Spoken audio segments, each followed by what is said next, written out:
Four Knights of the Apocalypse chapter 199 is officially out, and this was a really hype chapter. I am very excited to see where things are going to go next, because with how events are transpiring, we're definitely like getting into a major confrontation now. And the next couple of chapters, especially the next one, because we're hitting chapter 200 of the series, is definitely going to be great, especially since we're getting the lead color page in the next issue of the Weekly Shonen magazine. So we're going to get a nice image for the Four Knights of the Apocalypse. Also, huge thank you for getting me over 30,000 subscribers. We finally hit our first big goal of the year, and if we're lucky, 50k. But either way, I'm so thankful for you guys for getting me to 30k subs. I was not imagining I would get this far within a short amount of time since covering this series, and I have you guys to thank for it, so thank you very much. And don't worry, the 7 Deadly Sins retrospective of the manga is already starting. I am currently like 2.5 volumes into the manga, and I'll have the first part out maybe next month. So look forward to that. This is definitely going to be a long-running series of videos going through the manga. I want to have enough in the bank so I don't make you guys wait too long for individual parts of this series of videos, so look forward to that. I'm going to have a lot of fun with this one, and I'm sure you guys will end up liking it as well. And if you want to know when that comes out, don't forget to like and subscribe and hit the notification bell for updates on future videos. Helps and shows you guys enjoy the content I make here on the channel and shows you want to see more. Also, if you haven't, please check out my Patreon. I am starting to do reaction content. My first real reaction video is up there now. I also have some videos that I'm going to be putting up on Patreon soon as well, so look forward to that. You get exclusive content over there, exclusive reaction videos, you get access to my Discord server, and you'll get shoutouts at the end of the videos, so go check that out. I'm sure you guys will end up having a good time, and I'll have some stuff waiting for you guys there as well, and it helps make these videos a lot more consistent, and helps up the quality as well. Now with that out of the way, let's jump right into the chapter. So chapter 199 of Four Knights of the Apocalypse, titled The Visitor. Cover image is just Percival and Diodora in chibi form. That's basically it. Nice, wholesome, especially with how this chapter is leading into the events from what happened last time. So the chapter begins from where last chapter left off, with Percival offering his technical adoptive brother, Diodora, a hand in friendship. But as expected, Diodora slaps him away, saying, "Do you think I'm a joke?" As he gives a kind of crooked smile, telling Percival to just kill him. He's got no regrets left in the world. And he's saying that they're all waiting for me in the afterlife, assuming one even exists at all. Which Percival just flat up says, "Oh no, an afterlife exists," which, yeah, Percival probably would be the one to confirm that. Also in 7 Deadly Sins, we know that dude's in the necropolis and everything, but still, that's actually nice to get Percival confirming that for a lot of other people that probably wouldn't understand. Now, obviously, Anna's telling Percival not to encourage Diodora to want to die by confirming that there's an afterlife, which shows that she is caring for Diodora in this instance. But Percival tells him that he has something he has to do right now. He wants his father to remember him. But this just pisses off Diodora, as he lashes out at Percival, telling him to stop trying to be some kind of savior, saying that Percival is his enemy. And Percival says, "Yeah, I'm not about to let Ironside go. But to you, he's your cherished father, right?" Now Diodora keeps lashing out at Percival, saying that Ironside forgot him and he doesn't even care if he's alive or dead. But Percival says he didn't forget about him because he wanted to, probably. Obviously, we know the context. Ironside basically had no real choice if he wanted to gain the power in order to protect his son. So that is kind of the price he had to pay. He did willingly give it up, but obviously it's not something that he really, wanted to do, considering that Diodora is his whole reason for living. But Diodora asks Percival what does he want him to do. But what calms him down is the Purgatory Beasts just licking and essentially comforting Diodora, because these two were essentially his pets. Yeah, he was kind of a dick to them earlier, and they are vicious monsters, but they were basically his pets from when he was a child, thanks to Turret's abilities and Rothus's abilities. So they do kind of care for him and see that he's in emotional distress, and like any good pet, tries to comfort their master. And honestly, that's really nice and wholesome. And Percival gives a smile, saying he's sure it won't be easy, but let's think about our next few steps. As Diodora just finally, after all the shit he's been through, just breaks down crying and lets out all of his emotions right now. As Gother essentially just lets the match end, as Diodora doesn't have any will left to fight.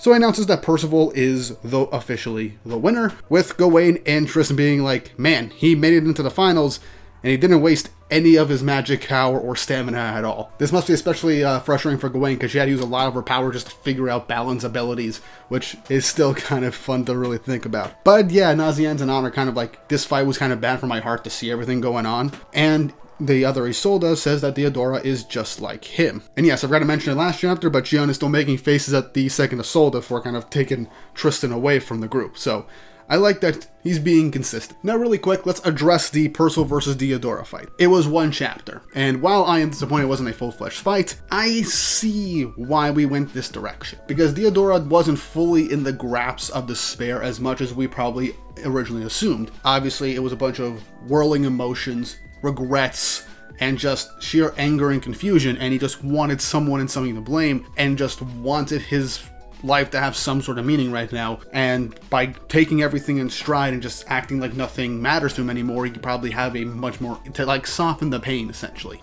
But Percival literally beating his ass and then just telling him it's gonna be okay essentially, and let's just think about what we're gonna go for the future, and you do want to help your dad, right? That was your main goal for coming here. And then just showing that the purgatory beasts that he had as pets legitimately care for him, literally allowed him to just drop all of his anger in that instance and just deal with his emotion, which I think is a good thing. While there is the possibility of Diodora still becoming an enemy in the future, because Percival having hope and Diodora having despair-based powers is a good mirror, it all depends on how things turn out next. Heck, I do see if Percival does end up killing Ironside, Diodora will want to kill Percival 100%, but like, there's still some stuff we need. Now, I would have loved this fight to go on a bit longer, but realistically, if I was, now after everything that's happened, there wasn't much for this fight to really amount to. Even if Diodora kept fighting, it would just be Percival just manhandling him, and Diodora would just have a one-sided beatdown, so I see where we're going with this. Now, let's see if Diodora joins the main group, or if he just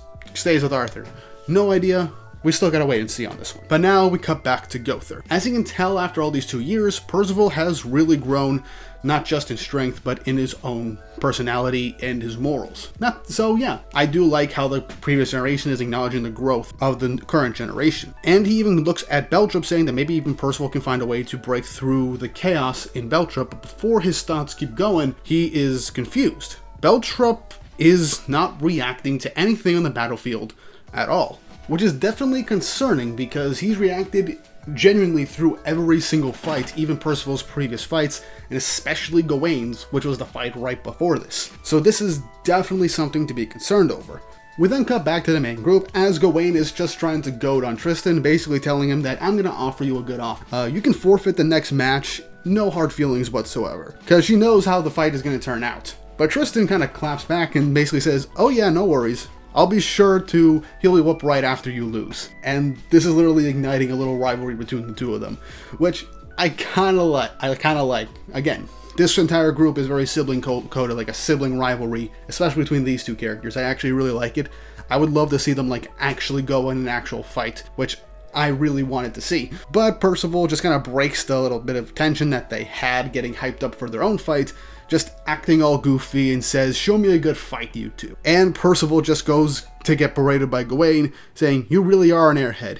How could you have reached the final round before anyone else? And then Donnie and Hauser end up talking about how 3 of the finalists are Knights of Prophecy, and Hauser's like, well, yeah, they are pretty damn strong. But the matter question is, how are they going to tackle their host up there? But when we cut back to Beltriepe, he says, there she is.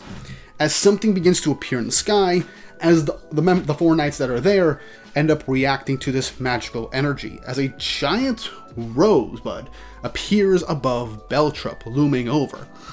And Hauser recognizes this as magic power similar to that of Beltriepe, one of the 4 perils. And as the giant rosebud in the sky begins to dissipate, who it is that is revealed but WORRELDANE, the White Knight of the 4 perils, as she apologizes for being late. And this shocks Percival because like, wait, you're still alive after all that shit? And Nazianne's gone to point out that she was the one that actually struck at the Fairy King and kind of dealt that whole big mess during the previous arc. So now we have 2 of the 4 perils in the same spot. Half of Arthur's elite knights to interrupt the tournament now. And Gowther is wondering how Beltriepe contacted her. Does the power of chaos that's implanted within them have basically operations like a singular whole? Like if something's going on with Beltriepe, WORRELDANE can kind of sense it, or maybe they can communicate telepathically from long distances away. Beltriepe tells WORRELDANE that she's late, but she says something interesting, saying that he should be glad that she showed up at all, since she was busy with the God of War, which is an interesting title because, as we all know, which I like to call, A lot of us in the fan base, and I've used this for titles multiple times, I've stated that Lanclot is like a war god, essentially, since he's the Knight of War and all that in the Four Knights, and he's like an incredibly powerful fighter, mastery over many weapons. We've called him a war god before, and it'd be interesting if that was like a title he gained in this series, and WORRELDANE is referring to Lanclot. That would be really cool as a nice tease for when Lanclot will show up again. Now, this could mean a multitude of different things, whether Lanclot has been captured, or WORRELDANE was fighting Lanclot until, you know, she had an excuse to just kind of book it out of there because Lance was too strong or something. We don't know. Now, another popular theory after this chapter came out, I checked on the Discord and the Reddit, apparently another character in Arthurian legend that could be considered a war god, like a title of war god, would be Mordred. So that would be interesting, but I don't think we're going to go there because, as far as we know, Arthur has no kids. So I don't think we're going to have Mordred in this series. So that's something we could think of potentially down the road for all we know. So for now, we're thinking that this is Lanclot, and I would love it to be Lanclot. But WORRELDANE, after appearing at the top of the arena, ends up realizing something. That since the moment she stepped foot in this place, a part of her memory suddenly grew quite hazy. If it even affects her, the sorcerer must be a genius. And then in a 2-page spread, WORRELDANE says that it's not going to be a problem for her anyway, as she begins to chant. And Gawain recognizes this chant and tells everybody to look out, as WORRELDANE then unleashes the largest scale absolute cancel we have seen in the series, seemingly casting over this entire section of Camelot. And it is a wide-ranging spell, the biggest absolute cancel we have seen, and from that, it ended up canceling out the magic of Gawain's perception filter rings around Percival, herself, Tristan, and the rest of the group. And by negating the magic, the rings got destroyed. And so the camouflage spell has been completely dissipated, and now their cover is officially fully blown. Now, obviously, these rings were a Chekhov's gun. We knew they were going to get their cover blown eventually. But this, by one of the 4 perils and the main magic user, the sorceress mage of this group, it makes full sense. And I love the surprise of WORRELDANE showing up and be like, okay, I realize that this area has some sort of magic in the air that's making my memory hazy. Let me just casually, like, wipe it out with a long-range absolute cancel that basically cancels out any magic in the wide-ranging vicinity. Now, I wonder if Merlin can do this. I'm pretty sure that she can, but we've never seen her need to use an absolute cancel of this range before. Also, this kind of confirms that absolute cancel, if there is like a spell placed in an object, it will negate that spell in the object, and by that logic, destroy the object since it needed magic to be forged, seemingly. That's still really, really damn cool. But now Beltriepe, after the rings are destroyed, realizes that now his mind is sharper than ever, saying that it was wise of him to summon her to the arena. And it's then that WORRELDANE tells Beltriepe to look down into the arena, saying that these people should be worthy of praise for marching right into the party like this. Look how cute these little mice are trying to defy the kingdom. As we get an awesome page showing Percival, Tristan, and Gawain ready to fight, staring up at Beltriepe and WORRELDANE as they announce that the 4 Knights of the Apocalypse are here. Well, 3 out of the 4, but still. And I love group shots like this. These are the 3 title characters of the 4. And honestly, we are really missing Lanclot. But either way, Percival being there in the middle, obviously he's the MC, but he's definitely taking Lanclot's place as the leader of the group, because the last time we had a group shot like this, Lance was pretty much front and center declaring war, no pun intended, on their enemies the last time, and that was, I believe, the Leonis arc. So it's really nice that Percival is taking a stand with the rest of the group. As the cover's blown, might as well get ready to fight. So that is fantastic. I love group shots like this. It's awesome. Really gives off aura and hype. Now, Beltriepe says that these dirty kids are definitely playing a trick on him, and it seems that they have a legendary friend. As he looks over at Coverdonch, it's then that the illusion dissipates, as he seemingly dispels Gother's illusion, revealing Gother, member of the 7 Deadly Sins, to the entirety of the crowd, as the main group realizes that the announcer was Gother undercover the entire time. And they also see that the rest of the rank and file, basically all their friends, are in the arena as well. And then the final page of the chapter is WORRELDANE and Beltriepe getting ready to fight against everybody, saying, alright then,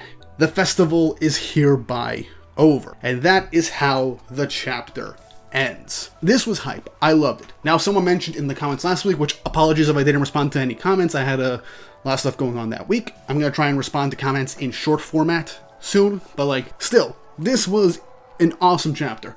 While we could have criticism, and I do have criticisms on the pacing for the whole Diodora and Percival just fight resolving in this manner, I was fine with it. But everything from WORRELDANE showing up, canceling out the camouflage spell, Gowther being revealed, the 4 knights getting ready to square up against the 4 perils, and the tournament officially being concluded with half of Arthur's main forces, or main group, trying to take on an incomplete 4 Knights of the Apocalypse, we are ready for an all-out brawl. Now, could it just be the 2 of these members of the 4 perils against Gowther and the 4 Knights? Or will the rest of the group show up and help? The rest of the group is definitely going to help, but I wouldn't be surprised if BELTRIEPE and WORRELDANE have their own soldiers show up, their own Chaos Knights, to fight against the secondary cast, but that is definitely something that I am curious about. Also, but still, this is definitely going to be a hype fight, because we're officially getting the 4 Knights against the 4 perils, even though both groups are incomplete at the time. Though it would be interesting to see if Pelgard and Ironside show up within the next 2 chapters or at the end of chapter 200, so we can officially have the 4 perils against 3 members of the 4 Knights, with Gowther there to help. But with BELTRIEPE basically getting his get back after Gowther made a fool of him with his illusions previously, and currently, yeah, Gowther will probably help him, but I don't think he'll be much help in the fight now that WORRELDANE is there, and now that they know that Gowther is there to manipulate their memories if need be. So I'm curious to see how things are going to play out in the future, and who knows, maybe the illusion of the God of War really is Lanclot, and he'll make his appearance in chapter 200, which would be fantastic if we get the 4 Knights and the 4 perils in the exact same chapter for chapter 200 for that big milestone chapter. But you guys let me know your thoughts and opinions in the comment section down below. And once more, if you haven't already, like and subscribe and hit the notification bell for updates on future videos. Really helps, and it shows you guys enjoy the content I make here on the channel and shows you want to see more. Look forward to the 7 Days Since retrospective. Again, thank you for 30k subscribers, and I hope you all have an awesome day.